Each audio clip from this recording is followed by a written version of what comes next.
Okay, I'm in the shop today with John Sloan from the Eastwood Company. John, good to see you again, man. Great to be here, Dennis. Looks like we're going to talk about dough, filling dings, depressions, and other things in your car.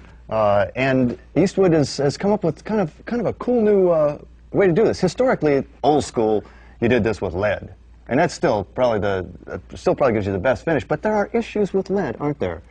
There are, and the main is the health issue, of course. And yeah, that poison thing, you mean? That's right. Yeah, I want to avoid that. And so what people are using a lot is plastic body fillers, which have different issues. And that can be a problem.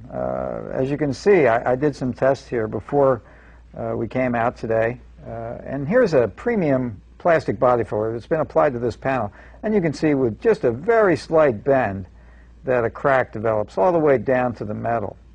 Also, when it's subjected to an impact test, it completely delaminated in this section.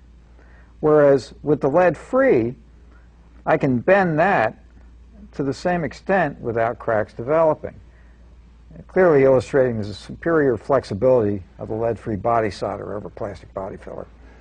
Here on the same type of impact test, you can see that there's no delamination. Holds up a lot better. And the key, if you're listening, the key there was what you said was, this is a metal filler, but it's lead-free. You've developed a lead-free body filler.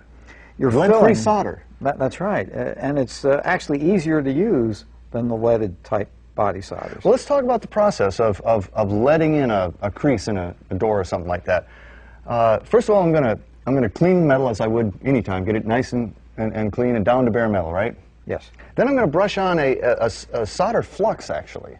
That's right. It's a tinning butter, and it serves the same purpose as a flux would in any type of solder process. Plumbing solder would. Yeah. So I put that on, then I hit it with a torch to heat that up, cook that. A simple propane torch works fine, and you heat that up until you see it turn slightly silvery, and then you wipe it to help spread it across the area that you want to make the repair on. Now the area is ready to accept the lead-free solder. So I use the same torch, and I'm going to go and I'm going to heat the metal and the solder at the same time, pretty much, and just kind of tack this on there, right, and build it up.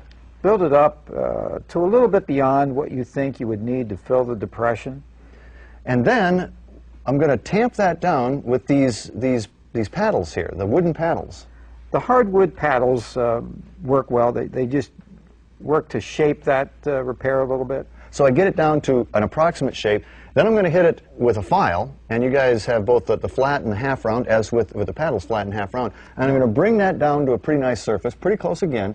And then, something I wouldn't do with lead is you can actually grind this. You can grind this smooth, right? That's right. You can use a power sander with the lead-free body solder. And the reason is that it's not toxic. However, there is the particulate hazard. So you still want to have a decent dust mask on and everything. Yeah. And if you're good, you're done.